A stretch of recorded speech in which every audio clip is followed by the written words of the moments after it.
After the classics became, well, classics, developers realized that they could make their games more appealing by adding stories to them. Of course, even the latest are simple stories, nothing that's novel material. And that's not a problem, because most of the time these stories, all they're used for is minimalistic gateways to string events together. However, as you sift into the obscurity, you'll find a series called Rockman Dash, or Mega Man Legends. This has always been an outlier in almost every aspect, including the fact that the backstory really belongs in a novel. This is a website called Legends Station.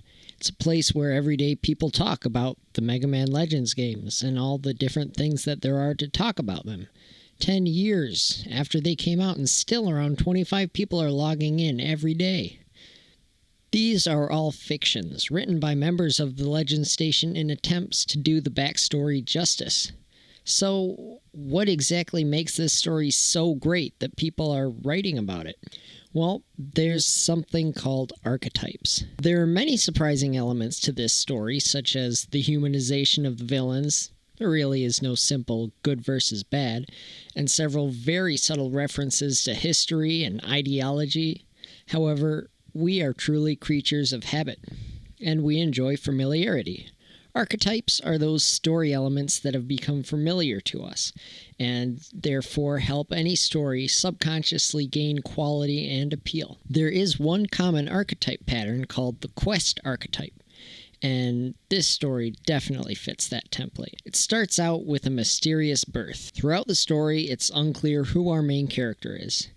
His last name is different from that of his grandfather and sister, and his sister always refers to her parents as my parents rather than our parents. Later, Rock goes into his grandfather Barrel's study and finds a journal about when he was found. This archetype ties right into the next one, the classic orphan scheme.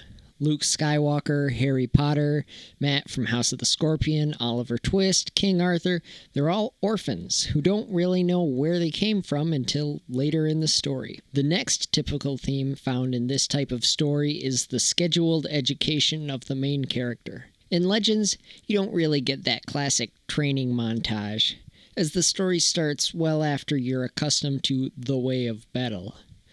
Rock, Gramps, and Roll are already diggers, people who go searching through mysterious ancient ruins full of seemingly living contraptions called reaverbots that guard refractors, civilization's main means to generate electricity.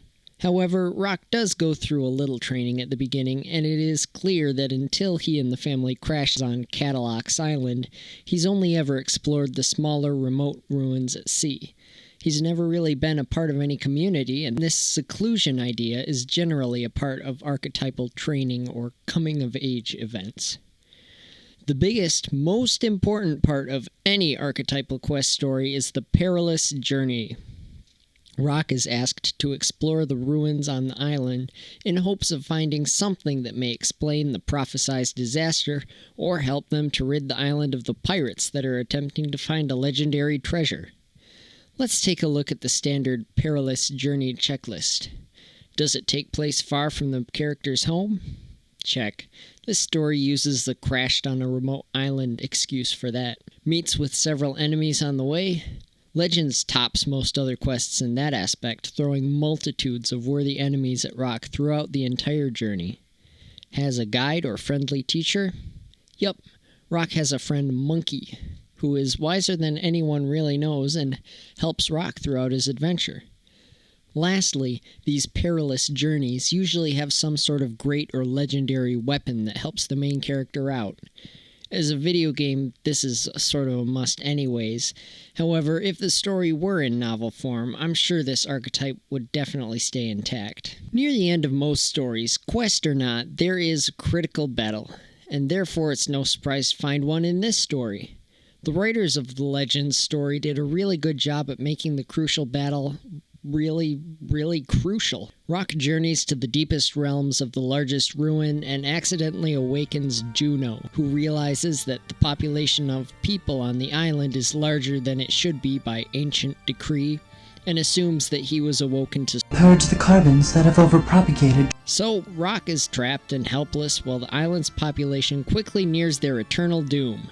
perfect example of the screw-up moment archetype. He manages to escape by unlikely hands and through an epic battle defeats Juno. I won't give away the details. A last note on this part is that a good story using this archetype will show some relation to servility or winter during the crucial battle.